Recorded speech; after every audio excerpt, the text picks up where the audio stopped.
The purpose of this video is to describe the neuron's role in EPIC. It's made by a company called Capsule that has recently been bought by Philips. So you may call it the Philips, you may call it the Capsule, you may call it the neuron. The first thing is power. The power supply comes from this black cable right here.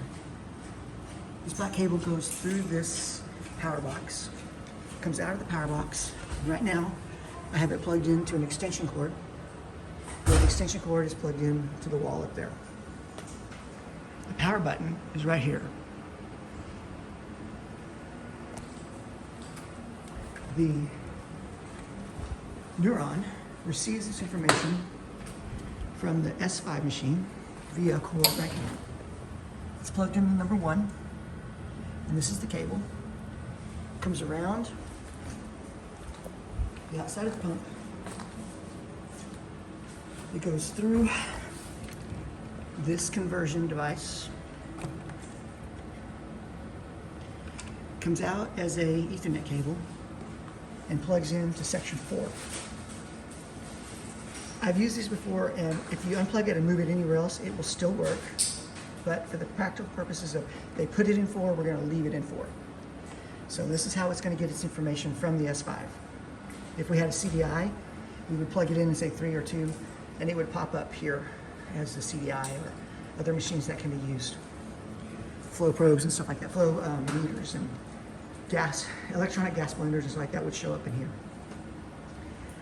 The output, once it receives the information, it converts it to something that's usable by EPIC, and it sends the information out via this blue cable here, another Ethernet cable. And you can see it's plugged in right next to the power cord. It comes out of this cable, and we plug into the Ethernet connections here, and then we're in ring 12. It goes up into the world of the Ethernet. The information is mixed together, and it's sent back down, and it comes out a cable,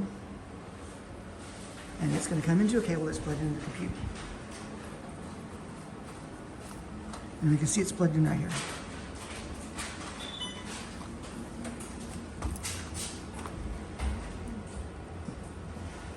So let's talk about the computer real fast.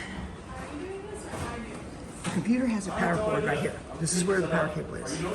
And right now, I've got it plugged in to this same extension cord that is plugged into the wall over there. To turn the computer on, we have 5 buttons underneath here. I don't know what these are. They're probably contrast and volume and stuff like that. But this is the power button. So we're going to push it, and the light comes on.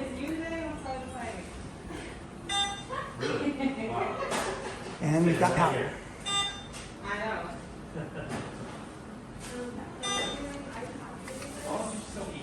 There are 3 other cables coming out of the computer, and they go inside of this arm, and I'm not sure what they do, but I think that they are connected to this reader here, which once this reader is active, you can take your ID badge and swipe it to sign on to the computer without having to sign on to the screen.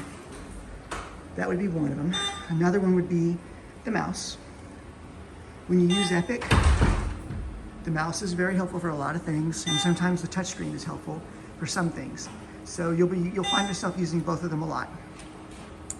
And the last thing I want to comment on is the scanner. We have a scanner here on the side, and it's plugged in here on the side. And that is the computer, and turning it on and powering it and transmitting information or receiving information from EPIC so that we can see it in a format that's usable by us, and some of the brief description of the different attachments that it has.